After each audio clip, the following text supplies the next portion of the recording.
must be our goal and our guide. And all that we strive for as a human family, dignity and hope, progress and prosperity, depends on peace.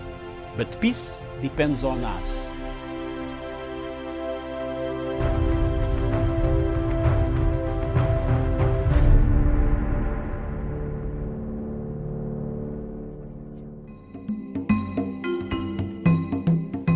Viewers, good morning. This morning I want to address the issue of Uhuru Kenyatta's legacy. The legacy of His Excellency President Uhuru Kenyatta of Kenya keeps on moving, keeps on going forward and forward. Since the handshake in 2018 that brought about the peace, the tranquility, the unity of purpose, President Uhuru's star has been rising. All over Africa, people are thinking of using the model that Kenya used to stop any form of violence, chaos on the streets after elections. As you know, all of you are aware that elections in Africa produce two things: after or before or after the voting. Disputed elections, winner takes it all, loser doesn't accept the results. But the Kenyan model takes us miles and miles away from the normal type of democracy. The democracy, a negotiated format, a consensus format. A democracy that gives consensus a chance. A democracy that talks about the future of a country, the unity of a country, as opposed to a fragmented country, polarized country, where most African countries find themselves in. We have seen in the last 10 years or so, most of the elections in Africa have been contested by the opposition. Very few people in Africa, countries in Africa, where opposition has conceded defeat and come up to congratulate the winner. We have seen the South African model has worked very well. The Ghanaian model has worked so well. I don't see any other country in Africa where the models have worked well. I thought it would be Sierra Leone, but today we see Sierra Leone going back to the same ethnic tensions, as you can see from the reports that are circulating in the international media and the local media. So elections in Africa are contentious issues. They create a contentious position, create a departing point for the people of Africa, of that particular nation. The legacy of Uhuru Kenyatta, therefore, will be remembered for having brought the tranquility that we have today, the peace, the new format, the new tool of having a better organized civil Africa, an Africa without violence, an Africa without chaos after elections, when the opposition accepts to work for the interests of a nation, not personal interests. This has worked in Kenya, and thank you very much, Your Excellency President Uhuru Muigai Kenyatta, for the tenacity and the steadfastness that you have guided this handshake up to today. For those who want to mutilate the handshake, belittle the handshake. One lesson they should learn is to look at Libya. Libya was once a territory we all respected. It is no more. Let's keep the handshake and the legacy of President Uhuru Muigai Kenyatta. Thank you.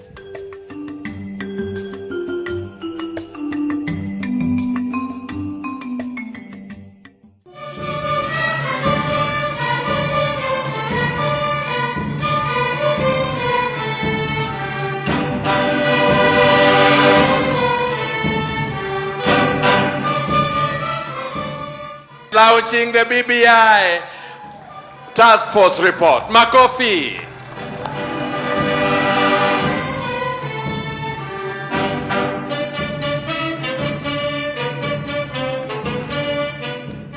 Your Excellency, I am very happy that the document, the recommendations and the proposals that have been put forward informs us on how to build institutions to get our politics away from personalities and ethnicities to institutions that will carry all of us irrespective of who we are, where we come from, the language we speak, or the political party we subscribe to. Kusema ya kwamba pesa mingi ije mashinani, tunaunga mkono. Ipelekwe mpaka ifike kama kuanzia 35% kuelekea juu. Hiyo pesa itumike kwa mambo ya maendeleo, not for consumption. Recurrent expenditure should not be above 30%. 70% should go for development. Ni kwa nini baada ya kila miaka mitano tunaenda miaka mitatu ya kazi, miaka ya 2 tunapoteza kwa sababu siasa imechacha? Tunataka tuulize wafanyabiashara wetu wenzetu, ni nini inawazuia?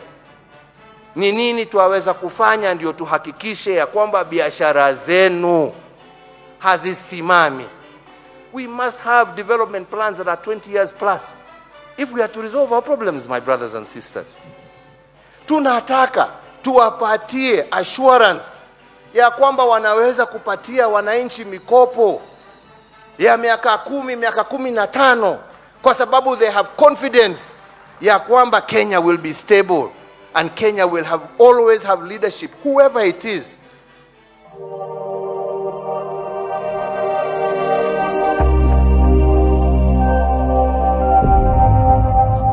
With regard to corruption, we will continue to fight. Regardless of what will be said and done, we will fight, and we will fight, and we intend to fight and win. And it is unfortunate that sometimes this is politicized also. But as I said, this is a fight that Kenya must win, because if we can't create not just a fair environment, but a stable environment, it must also then be transparent. So that once you do your business, you know what you need to do, how you're going to do about it. So your business succeeds not on the basis of who you know, but how you do your business. That should be really what all of us should be focused on. Your business should not succeed or fail based on which government is in power. Right? It should be on the basis of the plans and the programs that you have as business people and what your business plan is. And that should be the basis of rating success. And this will happen. This will happen. It will be difficult. It will be noisy. But it will happen. It will happen. It will happen because there's no going back. And this is an agenda I just want to be very, very, very clear about. You indeed told me that a jobless Kenyan is a desperate Kenyan. You told me also that a hungry Kenyan is a negative Kenyan. You told me that a sick Kenyan is a weak Kenyan. And you also told us that a homeless Kenyan is a Kenyan without hope. You, the Kenyan people, spoke clearly. We want dignity. We want to put enough food on our tables. And we want a lower cost of living. We listened. Since, and on reflection, I have come up with 4 responses to these concerns, and I call them the big 4. Food security, affordable housing, manufacturing, and affordable health care for all. That is the position on the big 4. Food security, health, universal health care, housing, affordable housing, manufacturing. Many of the people in the rural areas would like to know how food security is very important. To have food enough for eating and enough surplus for export. To have enough food to feed families. Many people would like to know what universal health care is. We need to start to talk to people, to tell them, to do documentaries. How is the fishing? What type of fishing can be done on a small 1 acre? We need to go out inside in the villages, get our teams that can come up with all documentaries, weekly, daily, so that fishing can be improved. Fishing can become one of the food. When people talk about food in Africa, Miriam, in Siaya, for example, people think of the maize, but fish is also a food item that must be stored, that must have facilities for. The 4th element is food security and nutrition. Since independence, we as a people have sought to ensure that our citizens enjoy food security and proper nutrition. And while we have made good progress, the challenge, however, remains yet to be fully conquered. It is time to address once and for all the multiple and interlocking factors that leave too many Kenyans at risk of hunger. Our immediate actions start now. We will bring targeted taxation to bear to put arable land to use. We will continue to encourage and facilitate large-scale commercial agriculture to diversify our staples through irrigation and other technologies. We will protect our water towers. Small-scale farmers will receive better extension services and market access, and subsidies will be redesigned to improve food yields and production quality. We have said 3 items: obstacles, success, and the challenges.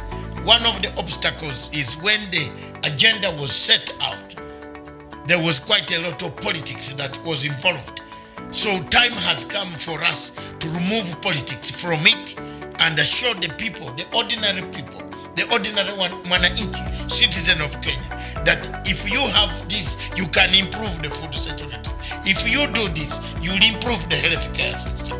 If you do this, if you can plan for a cheaper housing in your local area, a cheaper industry, an industry, a cottage industry. For example, look at what we want people. How many youths can gather themselves into a group in Kayole? 10 youths. If you can be washing people's clothes, ironing them, their shirts, when they come from school, they pay you 300 shillings or 100 shillings, bob, or 20. And if you are doing that as a small group, this is, you see, a small cottage industry begins there. Then you end up with a huge, dry cleaner in Kayole, made by youth. But most of the people in our African context, especially Kenya and Uganda and other places, people are focused on the government getting them the jobs. But there is a job. There is the youth fund where you can go and borrow 50,000 shillings and buy dryer, buy this, buy that. You iron people's clothes. There are so many people who are lazy who want, I'm not condemning them, but they go to work very early in the morning. They don't have time to wash this cloth. But you can say, bring your shirts here. You'll have them in the tomorrow morning. You put in a dryer, iron, another youth is ironing. You earn your living. You create employment for yourselves and for the people surrounding you. So job creation. I want you in this spirit to also turn to the person sitting or standing next to you Greet them and say how proud you are to be Kenyan, and tell them that you are their keeper. Because to be Kenyan, at its core, is about loving your neighbor.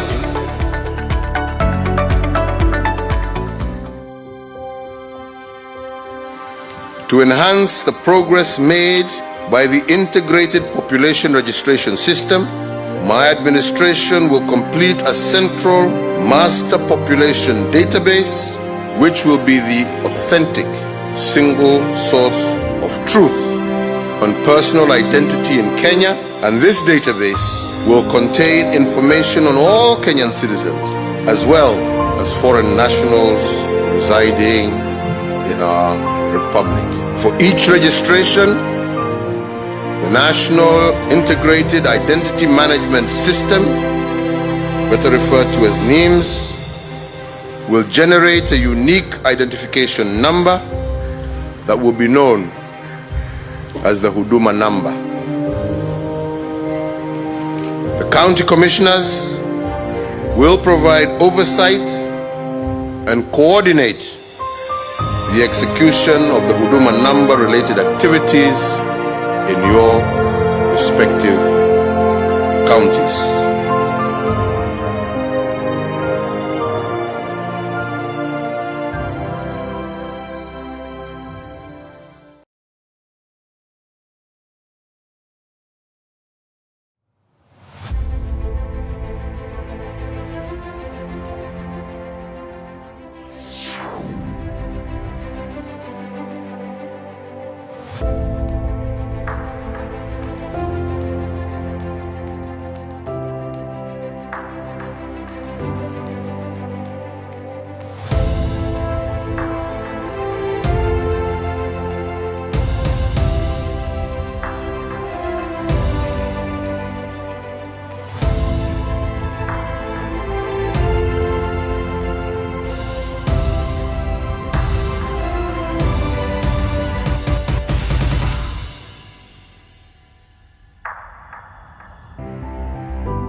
That is coming from you, for us, by us, with us, the people of Africa, the people of the diaspora, those in the Bahamas, those in America, those in Europe, those in Russia, those in Australia facing the smoke that is actually taking over the southern hemisphere.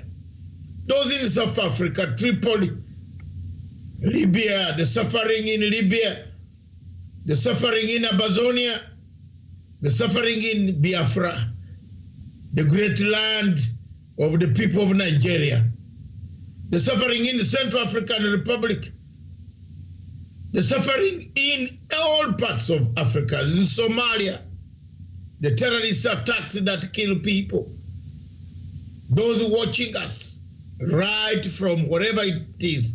This year has been a great year. The people of Zimbabwe, I greet you all. The people of South Africa, I greet you all. The people of Angola, I greet you all.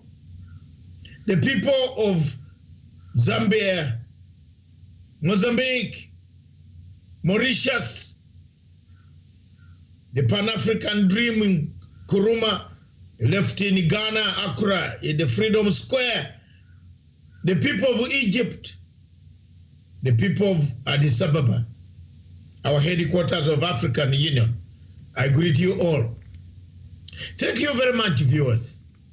Viewers, this afternoon, in a short 45 interview or display, we shall look at the legacy of President Uhuru Muigai Kenyatta.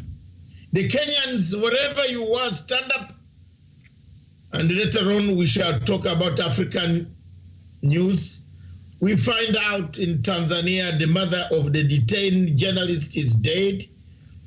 We find out what is going on in the world as far as international and national, regional politics is concerned. We want to find out from you people who have been our best customers, our best clients, our best, what I don't know what to call you, but thank you very much. This is Punchline Africa Television, the only television station in the Southern Hemisphere on digital platform. When we started this digital platform 4 years ago, people did not know that it was the most important platform that everybody or television stations in Kenya, none had a digital platform. 4 years ago in 2015, I sat down and started a digital television. I'm now speaking from a remote area. I'm now going to bring in our correspondents from London and our correspondents from Harare, right from the capital cities of those countries. All you need to connect with us is through our satellite. We want to thank our brothers of South Cameroon Broadcasting Corporation for standing by us, being with us, having it with us, going through the fight to struggle the liberation of Amazonia. One day, and one day alone, one day, liberation of Amazonia will come. Don't give hope. Don't give up. Don't lose hope. Because tomorrow is never determined by today. Tomorrow is determined by destiny. The people of Amazonia, there is no other solution. It is a two-state solution. The people of Biafra, it is only one referendum. The people of South Sudan, you have one thing, one message. The time bomb ticks. We must not have a UN tribunal trying the leaders. Let's sign the agreement. Let's walk free. Let's account. Let's truth tell. Let's restitute, reparate. Let's assemble. Let's do demobilization of troops. Thank you very much, Dr. Riek Machar and General Salva Kiir. The onus is on you to deliver the peace that the people of South Sudan want. There is no shortcut. There's nothing that anybody can say which will convince us. Salvation must come from you people. It is only you who took up the arms to fight each other. That you must sit down and resolve the conflict without other people will speak. But it is only two of you who can finish this conflict without it going to the United Nations tribunal that will drag you from planet Earth. Viewers in Kenya, thank you very much for having kept us. Thank you very much for having stood by us. Thank you very much for having seen the dignity of Pan-Africanism. Your Excellency President Uhuru Muigai Kenyatta, this is the time for the leadership of quality, the quality that people want, the national unity that you have advocated for. Nobody should deter you from that journey.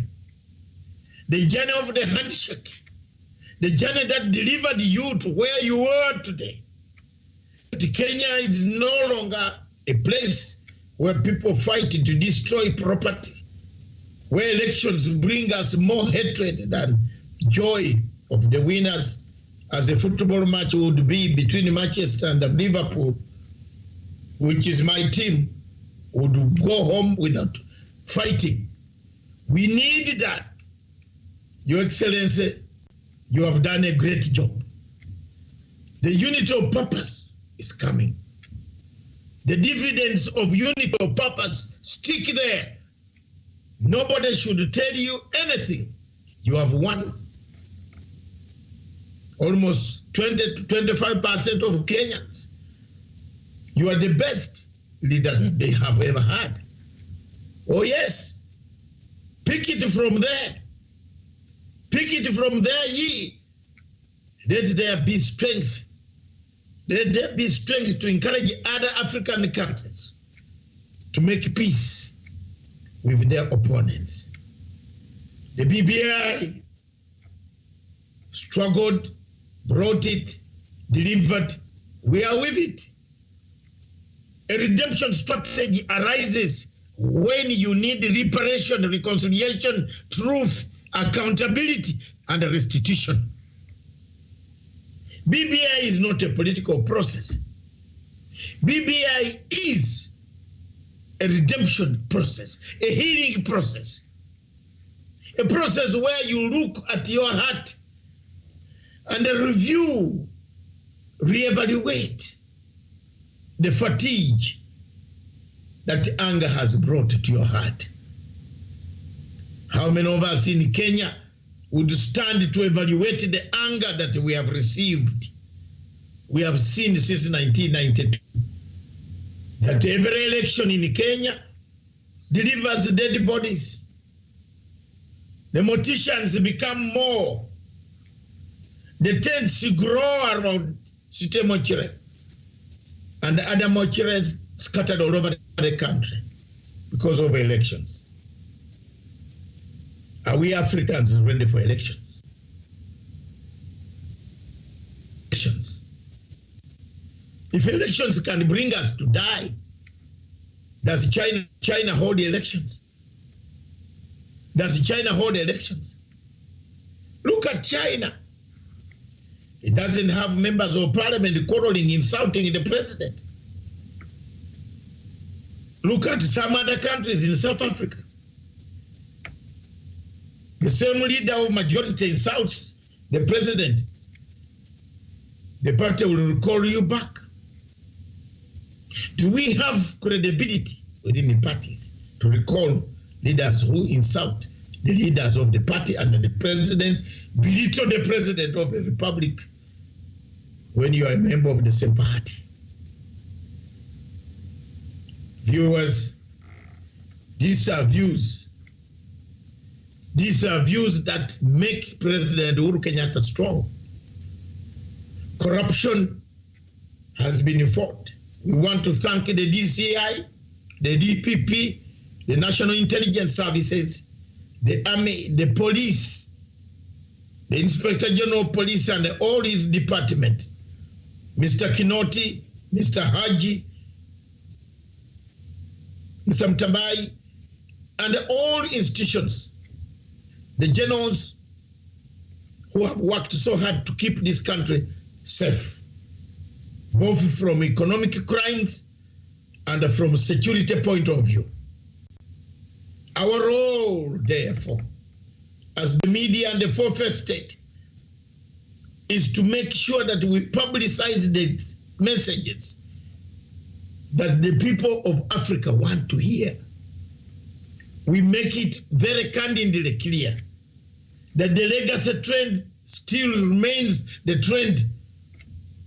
2.5 years left from tomorrow, President Uhuru Kenyatta will leave power, hand over transitionally, peacefully to any person who wants to take on power. What is the legacy? The 4 agenda that President Uhuru Kenyatta set is an example of development. Have we wasted a lot of time in politics, the whole 2019? Do we need to jump over this year again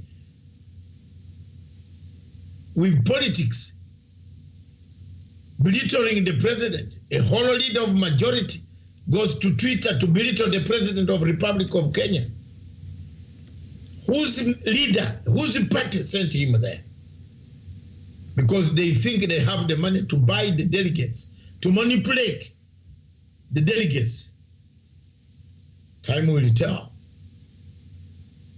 Senator Mulukomen, you have a battle to battle with us who are friends of President Uhuru Kenyatta. We don't feel happy when you belittle the president who is our friend. We might not be Kenyans, but we're Africans. We want a Pan-African president, a vision. The belittlement of the president of a Pan-African view, young as you are, does not augur well. Change your manners. Kenya today suffers the same economic hardships just as many African countries do. It is even worse in some African countries than it is in Kenya. The problem, for example, in my own country where I was born, Uganda survives because it has food. It has food, enough food to feed its people. That's why Ugandans don't go to the streets. Not because we don't suffer, but because we have the food plenty, the weather is good, the climate is good. We look after the food, we grow our own food. We sustain the growth. We even heal because there's food to eat. Your Excellency, this year marked a lot of difficulties of food insecurity. One of the items that you should consider is the question of food security in this country. Are we safe? Do we have enough food that can take the people of Kenya through the hardships of drought and floods? Most African countries, including the developed democracies, in France, we have ended this year with big strikes everywhere. Garbage is not being collected in France. The yellow vests have arrived on the streets of France. Perhaps it is time for France to review a political fatigue evaluation of what it has done to African countries, that it is haunting them back in Paris, Lyon, and many other cities of France. Today, as we celebrate, we end this year, we leave Libya blood flowing. The late Gaddafi said, you are killing an innocent man, but you are creating more terrorists taking over Libya.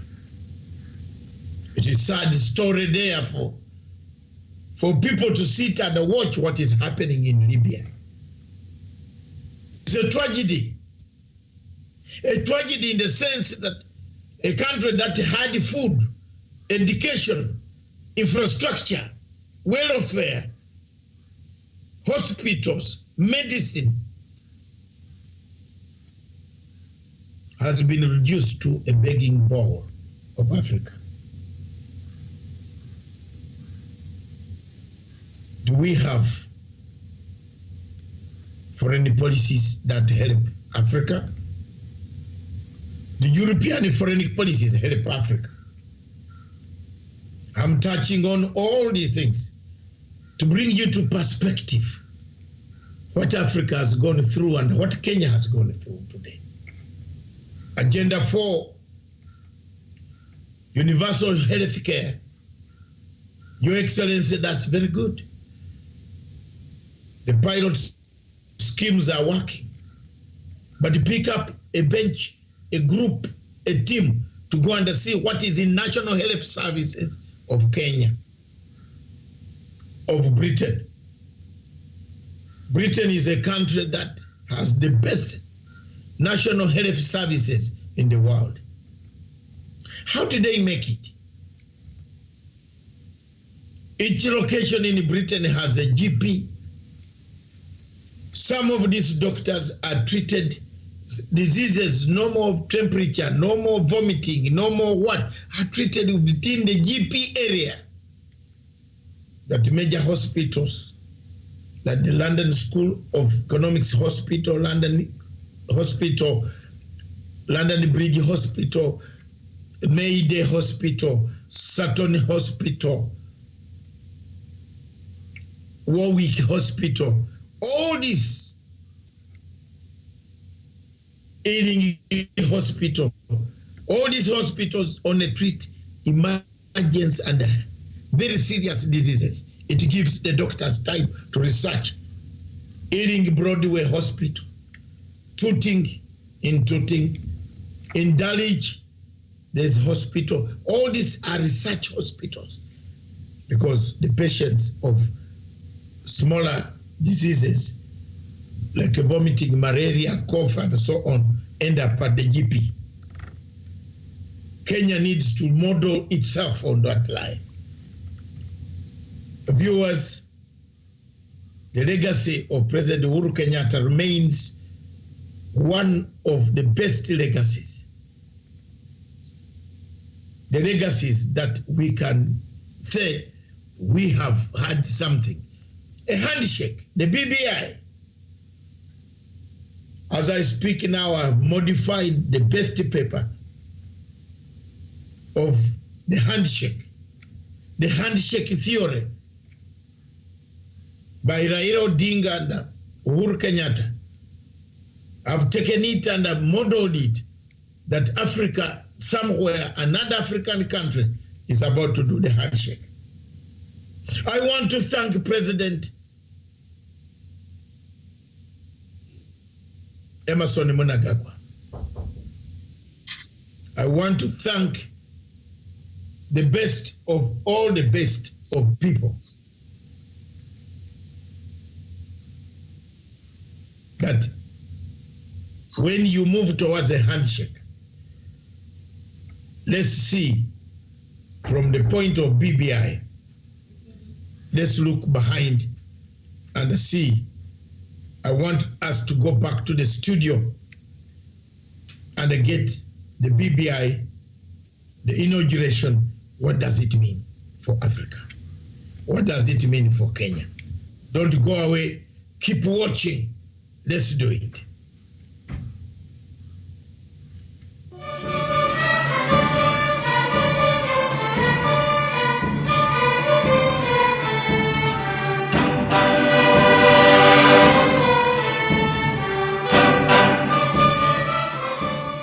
Launching the BBI Task Force report. Makofi.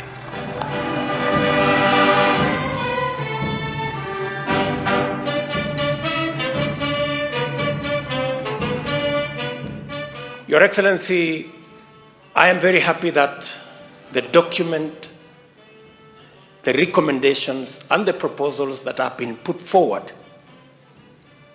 informs us on how to build institutions to get our politics away from personalities and ethnicities to institutions that will carry all of us, irrespective of who we are, where we come from, the language we speak, or the political party we subscribe to. Kusema ya kwamba pesa mingi ije mashinani, tunaunga mkono. Ipelekwe mpaka ifike kama kuanzia 35% kuelekea juu. Hiyo pesa itumike kwa mambo ya maendeleo, not for consumption. Recurrent expenditure should not be above 30%. 70% should go for development. Ni kwa nini baada ya kila miaka mitano tunaenda miaka mitatu ya kazi, miaka ya 2 tunapoteza kwa sababu siasa imechacha? Tunataka tuulize wafanyabiashara wetu wenzetu, ni nini inawazuia? Ni nini tuwaweza kufanya ndio tuhakikishe ya kwamba biashara zenu hazisimami? We must have development plans that are 20 years plus if we are to resolve our problems, my brothers and sisters. Tunataka tuwapatie assurance ya kwamba wanaweza kupatia wananchi mikopo ya miaka 10, miaka 15, kwa sababu they have confidence ya kwamba Kenya will be stable and Kenya will always have leadership, whoever it is.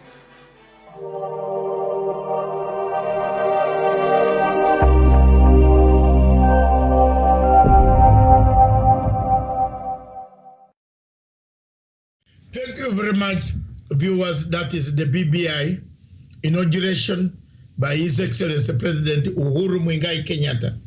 This year, 2019, a great year for the people of Kenya, a great year for the building, uniting, reconciliation, the healing process that the people of Africa want to see. Thank you very much, President Uhuru Kenyatta. It is not only Kenya that is looking at the BBI.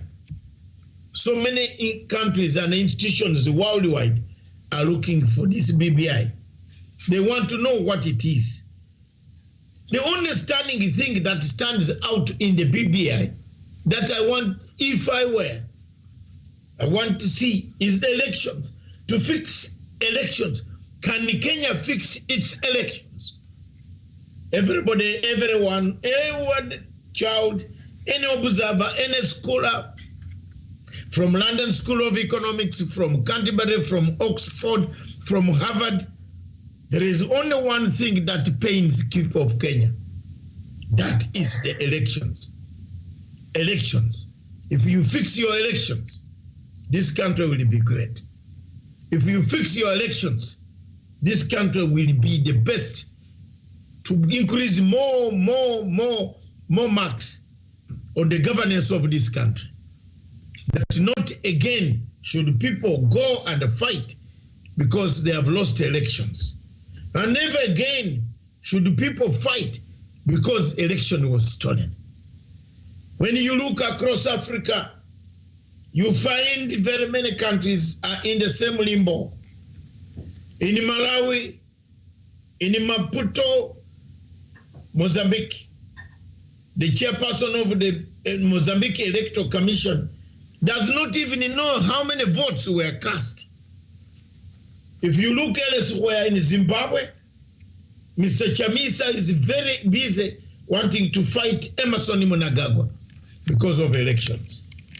If you look elsewhere, Masisi in Botswana, where the deputy president is having a holiday, there is always a fight about elections.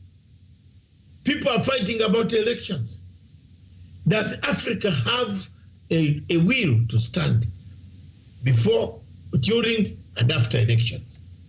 These are the questions as you go to 2020, tomorrow. Viewers, we are operating from a satellite point of view. But I will not leave this place without emphasizing the need of change. There is one thing that Gorbachev left for the planet to think about. Perestroika. Mr. President, the word perestroika means change or reform. Don't do a reform. You might need an overhaul because the glass nodes seem to be not all right. I leave that to the management of the people of Kenya and the governance of the people of Kenya. I want to take this opportunity to thank all of you who have watched us the whole year, to thank the entire family of Punchline Africa group, to thank the entire people of the radio Punchline Africa, to thank the staff, the members, the listeners, the millions. I want to announce proudly that we have reached 18 million viewers since we started 4 years ago. That is a great step, and that is what a digital platform can do for Africa. But I will not leave this platform without also passing my great thanks and appreciation to the people of Amazonia, the people who suffer, who have been in the mountains, who have been in the hills, in the forests, running away from the killings that have taken place. You have our heart. You have our hearts. We, the Punchline Group, are with you up to the end. The people of Biafra, the Nigerians who suffer, who are mutilated, beaten, the Biafran Igbo people, slaughtered by the government troops who are supposed to protect them, yet Boko Haram kills, eats, and maims the people in the top of Maiduguri, north of Nigeria. It is sad, and very sad, therefore, that as I conclude this broadcast, I want to thank President Uhuru Muigai Kenyatta for the tenacity and the steadfastness that he has taken this country through the tough times of 2018 after election nullified by the erratic judges that sat in the Supreme Court. I have never had any good words with any of the judges except a few like Justice Mumbi, the people who can see the sense, Jackson Ojwang, and others who wrote a dissenting arrangement. The nullification of that election cost this country huge amounts of money, and never should this happen again in the history of this country. We lost money, we lost friendship, but the courts continue to show the jobs. The courts in Kenya have become another difficult problems that Kenyans face on a daily basis. It is sad, therefore, that such things can happen in a situation where things can be managed. I want to take this opportunity to thank all of you that we shall and continue to serve you. We shall, those in South Sudan, those in Central Africa, those in Somalia. I want to take this opportunity to send a message of appreciation to the KDF in Kismayo, to the UPDF in Mogadishu, to the troops of Ethiopia in Balidoa. We thank you very much. We thank you for the tenacity, the strength to pacify Somalia. If you hear the stories that are happening in Baghdad, there seems to be a repeat of what happened in Mogadishu when Americans left Mogadishu hurriedly. There seemed to be a problem that could come in Baghdad. The militias have surrounded the American embassy as we speak right now in Baghdad. The Americans are defending themselves. The ambassador has been evacuated. When you live longer and you stay, there is always nationalism that can spring up. What is happening in Baghdad now is very, very dangerous. We could have the Tripoli scenario repeat itself, that the American troops will be surrounded by militias, and the governments of these countries working together with the militias to make sure that they don't destroy in ISIS militias that kill thousands and thousands of people. Thank you very much. Over to you in the studio. I will continue watching from wherever I am. Thank you very much in London. We have not been able to pick up the line right from London and right from Harare. Thank you very much. God bless you. God bless Africa. For Africa, by Africa. Ciao.